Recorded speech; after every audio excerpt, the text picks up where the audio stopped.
రజనీకాంత్, నాగార్జున గారు నటించినటువంటి 'కూలీ' సినిమా ఇంకొక 2 రోజుల్లో రిలీజ్ కాబోతుంది. ఈ సందర్భంగా మనం కొన్ని పాత జ్ఞాపకాలు, పాత సినిమాలు వాటి గురించి మాట్లాడుకున్నప్పుడు 'శాంతి క్రాంతి' అనే ఒక సినిమాలో కూడా రజనీకాంత్, నాగార్జున కలిసి నటించారు కానీ ఒకే సినిమాలో కాదు. అదేంటి అంటారా? అదే వెరైటీ. అది డ్యూయల్ వెర్షన్ సినిమా అన్నమాట. రవిచంద్రన్ అనే ఒక కన్నడ దర్శకుడు కమ్ హీరో. ఆయన ఇప్పటికి కూడా కొన్ని క్యారెక్టర్లు చేస్తున్నారు. ఆయన కుమార్తె కూడా హీరోయిన్గా వచ్చినట్లుంది. ఈ రవిచంద్రన్ హీరోగా దర్శకత్వంలో వచ్చినటువంటి సినిమాలలో కొన్ని హిట్ అయ్యాయి, కొన్ని ఫ్లాప్ అయ్యాయి. అయితే ఈ రవిచంద్రన్తో నాగార్జున హీరోగా తెలుగులో వచ్చింది ఈ సినిమా. దీన్నే డ్యూయల్ వెర్షన్గా, అంటే అసలు వెర్షన్ ఏంటంటే కన్నడం సినిమా. మన రజనీకాంత్ గారు, రవిచంద్రన్ వీళ్ళిద్దరూ హీరోలుగా ఉన్నారన్నమాట. ఇస్తారని ఒక పేరు. ఈ శాంతి క్రాంతి అంతా కూడా ఎలా ఉంటుందంటే, ఆ సినిమాకి సంబంధించి కథాంశం, ఒక పెద్ద ఆశ్రమం నడుపుతున్న వ్యక్తి మాఫియా డాన్ అని తెలిసినప్పుడు వాళ్ళ వ్యవహారం ఎలా ఉంటుంది అని. బహుశా నాగార్జున గారు అప్పట్లో ఆఖరి పోరాటం అని మన రాఘవేంద్రరావు గారు తీసిన సినిమాలో అమరీష్ పూరి క్యారెక్టర్ ఎలా ఉంటుందో ఇందులో విలన్ క్యారెక్టర్, అనంతరాగ్ క్యారెక్టర్ కూడా ఆ రేంజ్లో ఉంటుంది. మన సినిమా అలానే హిట్ అవుద్ది అనుకొని ఉంటుంది. కానీ శిరోభారం మామూలు తలనొప్పి కాదు అసలు. మీకు డబ్బింగ్ సినిమాగా మన రజనీకాంత్ చేసిన సినిమాని యూట్యూబ్లో ఉంది, చూడొచ్చు. తెలుగులో అయితే నాగార్జున, రవిచంద్రన్ హీరోలు. కన్నడంలో వచ్చేసేసి రజనీకాంత్, రవిచంద్రన్. మన అభిమానులు, మన తోటి మిత్రులు చాలామంది చూస్తున్నారు. అప్పుడు నాగార్జున ఫ్యాన్స్ ఉన్నారు చాలామంది. అప్పట్లో కృష్ణ గారి అభిమానుల్లో కొంతమంది నాగార్జున గారి అభిమానులుగా మారారు. ఇద్దరికి అభిమానులుగా ఉన్నవాళ్ళు ఆ తర్వాత మళ్ళీ కృష్ణ గారి అభిమానులుగా కూడా ఉన్నారు. ఈ సినిమా శాంతి క్రాంతి అప్పట్లో నాగార్జున గారికి ఒక 6 అటర్ ఫ్లాప్ సినిమాలు వచ్చాయి. శాంతి క్రాంతి, జైత్రయాత్ర కానీ, దానికి ముందు వచ్చిన సినిమాలు కానీ, ఈ చైతన్య కానీ, అంతం, అంటే వీటన్నిటిని ఫ్లాప్ కేటగిరీలో చేర్చారు. ఎందుకంటే ఫ్లాప్ అయ్యాయి కాబట్టి. ఆ తర్వాత ప్రెసిడెంట్ గారు పెళ్ళాము, అల్లరల్లుడు, కిల్లరు. అంటే కిల్లర్తో ఏంటంటే నాగార్జున సినిమాలు బాగా ఆడతాయి, కలెక్షన్స్ వస్తాయి అని తిరిగి ప్రూవ్ చేసిన సినిమా. నిర్ణయం కొద్దిగా ఓకే. ఆ తర్వాత ప్రెసిడెంట్ గారి పెళ్ళం, అల్లరల్లుడు, వారసుడు, ఇక దశలో మళ్ళీ దూసుకుపోయారు. సరే, కమింగ్ బ్యాక్ టు దిస్ శాంతి క్రాంతి. ఒక వ్యక్తి ఏమో శాంతి దూతగా, ఇంకో వ్యక్తి ఏమో క్రాంతి వీరుగా మారినటువంటి ఇద్దరు హీరోల సినిమా ఇది.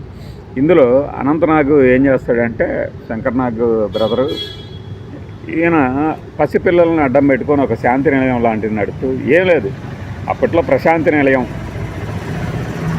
ఏదో జరుగుతుంది పుట్టపర్తి సాయిబాబా దాంట్లో అనేదాన్ని బేస్ చేసుకొని కొంతమంది ఆధ్యాత్మిక భావాలను కూడా గుర్తు చేస్తూ ఈ సినిమా కథ ఉంటుంది.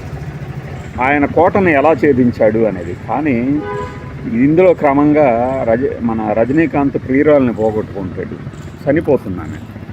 ఆ సందర్భంగా ఆయన పాటలు పాడుతూ దానిలోంచి ఆ శోకరసాన్ని అధిగమించి పిల్లల సాయంతో తిరిగి విలన్ల మీదకి ఎలా వెళ్తాడు, విలన్ల కోటలోకి ఎలా వెళ్తాడు అనేది. ఇది మనకు తెలుగులో వచ్చేసి నాగార్జున గారు వరుస ఫ్లాపులు, సిద్ధార్థ, ప్రేమ యుద్ధం. ఆ తర్వాత ఈ సినిమా వచ్చినప్పుడు అసలు చాలామంది థియేటర్ల నుంచి పరిగెత్తారని చెప్తారు మన అభిమానులు. కొంతమంది మామూలు రాడు కాదు బాబు అని. అలా డ్యూయల్ వెర్షన్ సినిమా తీస్తున్నప్పుడు నాగార్జున గారు రజనీకాంత్ గారితో కలిశారు. ఆ తర్వాత ఇన్నాళ్ళకి వీళ్ళిద్దరూ కలిసి ఒకే తెర మీద ఒకే భాషలో కలిసి నటిస్తున్నది కూలీ. ఇది మనం ఆల్రెడీ చెప్పాము. ఎంత క్రేజ్ ఉండబట్టి కాకపోతే తెలుగు వాళ్ళు తెలుగు సినిమాలకు మించిన రైట్స్తో ఈ సినిమాను కొంటున్నారు. లోకేష్ కనకరాజు ఏం చేస్తాడు, ఇంత భారీ ఎక్స్పెక్టేషన్స్ ఉన్నప్పుడు దాన్ని రీచ్ అవుతాడా లేదా అనేది ఒకటైతే, మనం పాత సినిమాలకు వెళ్తే రజనీకాంత్ గారిదే ఇంకో డబ్బింగ్ సినిమా 1993లో వచ్చింది, ఘరానా కూలీ. ఈ కూలీ చాలా బలమైన వర్డ్. 2 బస్తాలే అంటే ఒక పోర్టులో లేదంటే ఒక రైస్ స్టోర్స్ దగ్గర మూటలు మోస్తాయి కూలీ క్యారెక్టర్. అప్పట్లో ఉళ్ళెపిళ్ళై, ఇది ఒరిజినల్ ఉజపిళ్ళై అని కూడా అంటారు. తమిళ్లో హిట్ అయింది. పి వాసు, మన చంద్రముఖి వాసు దీనికి డైరెక్టర్ అన్నమాట. పి వాసు గారి డైరెక్టర్. అప్పుడు చిన్న తంబి కానీ, మన వాడితో బిర్లా రాముడు అనబడి ఈ మన యజమాన్ అనే సినిమాని కానీ పి వాసునే డైరెక్ట్ చేసి బాగా అప్పుడు డబ్బింగ్ ఇవన్నీ వస్తూ ఉండేవి తెలుగులోకి. రజనీకాంత్ గారు సీక్రెట్ పోలీస్ అని, కన్నడ ప్రభాకర్ వేలను, జయసుధ ఒక అక్క క్యారెక్టర్ రజనీకాంత్ గారికి వరుసగా వచ్చేసి ఆ తర్వాత వరవడిలో వచ్చి ఒక సూపర్ హిట్ ఏంటయ్యా అంటే భాష. దానికి ముందు వచ్చిన సినిమాలు ఇవన్నీ తెలుగులో. ఘరానా కూలి, ఇందులో పాటలు కూడా సూపర్ హిట్. సాయి కుమార్ గారు డబ్బింగ్ చెప్పేవాళ్ళు. ఇంగ్లీషు అంటే ఒక కూలీని విలన్లందరూ కలిసి ఒక జమీందారు కొడుకుగా నమ్మింపజేద్దామని చెప్పేసి వేషంగా ప్రవేశపెడతాడు. అతనే నిజమైన వారసుడు అని చెప్పేసి తెలియటం. మామూలుగా రొటీన్గా ఇలాంటి డ్రామాలు మనం తెలుగులో చాలా చూసాం, తమిళ్లో కూడా వచ్చినాయి. అయితే ఇందులో ఏంటంటే రజనీకాంత్ గారికి యంగ్ పెయిర్గా అప్పట్లో రోజా గారిని పెట్టారు. మీనా, రోజా, రమ్యకృష్ణ వీళ్ళందరూ తెర మీద దూసుకొస్తున్న టైంలో రంభ, ఈ ఘరానా కూలీలో రోజా గారి గ్లామర్ అదిరిపోతుంది అన్నమాట. ఈ సినిమాలు చూస్తే మీరు ఓ కన్నే రోజా అనే ఒక పాట కానీ, ఇంకొక పాట ఏమో మనమంటూ లేకుంటే లోకమే నడవదన్న పూలన్న అనే ఒక పాట. నేను చెప్పాను కదా, కొన్ని డబ్బింగ్ డైలాగులు ఆశ్చర్యపరుస్తాయి. ఈ అసలైన యజమానిలాగా ఒక కూలీని తీసుకొచ్చి పెట్టినప్పుడు ఇంగ్లీష్లో డైలాగులు చెప్పాలి. ఆ ఇంగ్లీష్ డైలాగుల డెలివరీ ఏంటంటే అవతలోడికి అర్థం కాకుండా రజనీకాంత్ ఎస్ వధుది దస్వార్ అనుకుంటే ఏదో సాయి కుమార్ ఆపకుండా డైలాగులు చెప్తాడు. థియేటర్లో నవ్వులేని వాళ్ళు. నేను బాపట్ల ఇది విజయలక్ష్మిలోనో అలంకార్ థియేటర్లోనో చూసినట్టు గుర్తు. మంచి ఎంటర్టైనర్. నాకు ఈ కూలీ అనగానే నాకు ఆ కూలీ ఘరానా కూలీలో ఆ డైలాగ్ గుర్తొస్తుంది. ఈ కూలీ బలమైన వాట 2 బస్తాలు అంటాడు రజనీకాంత్. 2 బస్తాలు మోస్తాడంట. ఫైట్స్ కూడా మన వీళ్ళు చేసినట్టున్నారు. ఇప్పుడు రామ్ లక్ష్మణ్ ఉన్నారు కదా, వాళ్ళే దానికి చేసినట్టు గుర్తు. మరి లేదంటే విక్రమ్ ధర్మ ఫైట్స్ అంత సన్నబాడీతో ఆయన మన చిరంజీవి ఘరానా మొగుడులో పోర్టులో ఎలాంటి ఒక రఫ్ డ్రెస్ వేసుకుంటారో అలాంటి డ్రెస్ వేసుకొని రజనీకాంత్ ఇప్పట్లో మాస్ని విపరీతంగా ఆకర్షించారు. ఆ స్టెప్పులు, చిన్న చిన్న స్టెప్పులు, మూమెంట్లు.